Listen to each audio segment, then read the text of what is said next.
اللہ پاک سے تعلق جوڑنے کا ہے. ہم اللہ پاک سے تعلق کس طرح جوڑ سکتے ہیں، یا ہم اللہ پاک سے تعلق کیسے جوڑیں، کس طرح ہم استوار کریں. ہم اپنے رب تعالیٰ سے، ہم اپنے راستے، ہم اپنے تمام تر ترجیحات، ہم اپنے تمام تر تعلقات اپنے رب تعالیٰ سے کس طرح جوڑیں. میں اس کی مثال آپ کو بہت ہی آسان سی دیتا ہوں. مطلب کہ اب اگر میں اپنے ٹیچر کے گھر جاؤں، یا میں اپنے کسی بھی اپنے بڑے کے گھر جاؤں، تو میں جب ایک بار جاؤں گا تو زیادہ ہمارا تعلقات نہیں بنے گے. مطلب میں پہلی بار گیا ہوں، پھر میں دوسری بار جاؤں گا، پھر میں تیسری بار جاؤں گا، پھر ہمارے تعلقات آہستہ آہستہ بنتے چلے جائیں گے.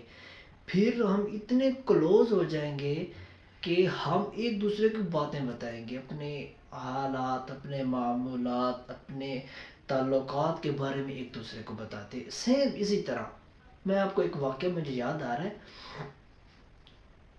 بادشاہ، وقت کے بادشاہ نیک عمران محمود غزنوی رحمۃ اللہ علیہ، آپ کا ایک مشیر و وزیر خاص احمد ایاز، کیا ہی خوبصورت نام ہے.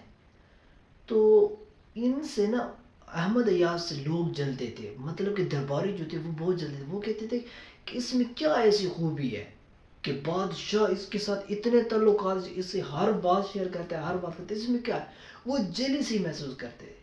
تو وقت کے بادشاہ نے کہا، اسے جب معلوم ہوا کہ یہ میرے درباری جو ہیں یہ میرے وزیر خاص کے ساتھ جلتے ہیں، جلسی محسوس کرتے ہیں، تو اس نے کہا پریشان نہ ہو، ایک وقت آئے گا میں آپ کو بتاؤں گا کہ اس میں کیا چیز خاص ہے. تو درباریوں نے کہا ٹھیک ہے. وہ وقت آن پہنچا. ایک وقت ایسا آیا کہ ایک اونٹ لدا ہوا سامان سے، بہت ہی زبردست زیورات، ہر قسم کا سامان اس میں اونٹ میں نا موجود تھا. تو اس میں نا وہ آ رہا تھا، اس کا پاؤں پھسلا اونٹ کا، وہ نیچے گر گیا، سارا سامان بکھر گیا.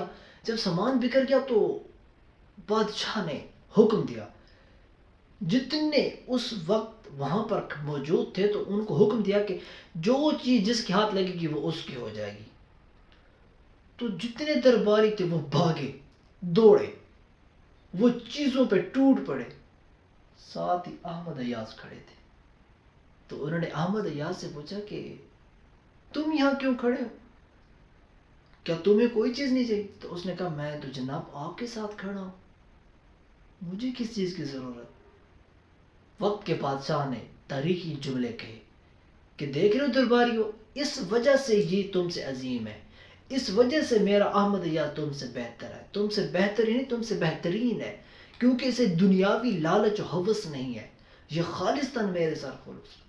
یہ حکایت سعدی میں نے آپ کے سامنے بیان کی. حکایت سعدی میں حضرت شیخ سعدی رحمۃ اللہ علیہ، انہوں نے اپنی کتاب شیخ حکایت سعدی میں صفحہ نمبر 19 میں لکھا ہے کہ اس طرح کے اب وہ بتا رہے ہیں کہ احمد ایاز اور محمود غزنوی کا تعلق کیسا تھا، ان کے درمیان تعلق کس طرح تھا، وہ کس طرح ایک دوسرے سے مضبوط تھے، وہ بغیر کسی لالچ و طمع کے تھے.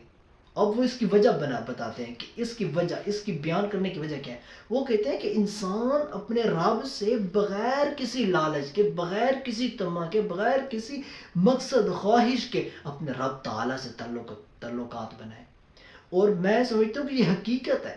جب ہم بغیر کسی طمع کے رب تعالیٰ سے تعلقات جوڑیں گے تو پھر ہماری زندگی کی معلومات، ہماری زندگی کی پریشانیاں، ٹینشنیں، تکلیفیں سب دور ہو جائیں. کیونکہ رب تعالیٰ فرماتے ہیں کہ جب کوئی شخص میرا ہوتا ہے تو میں اس کے ہاتھ بن جاتا ہوں، میں اس کی آنکھ میں اس کے ناک، کان، منہ، چر، حتیٰ کہ پاؤں، حتیٰ کہ وہ جب الفاظ کہتے تو وہ میرے ہوتے ہیں. اللہ پاک نے فرمایا ہے. اب آپ اس سے انداز لگائیں. اب اللہ پاک نے ہمیں دنیا میں بھیج دیا تو اللہ پاک نے کہا میری عبادت کرو. اب ہم تعلقات کس طرح استوار کر سکتے ہیں رب تعالیٰ سے؟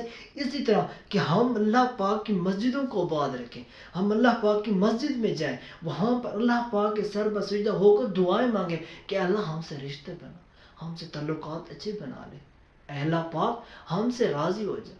جب ہم اس طرح جا کر، جب میں نے بتایا کہ جب میں اپنے ایک ٹیچر یا اپنے ایک بڑے کے گھر جب میں بار بار آتا جاؤں گا پھر ہمارے تعلقات، اسی طرح اگر آپ اپنے رب تعالیٰ سے تعلقات بنانا چاہتے ہیں تو پھر آپ کو بار بار مسجد میں جانا پڑے گا، بار بار ایسے کام کرنے پڑیں گے جس سے رب تعالیٰ راضی ہوتا ہے.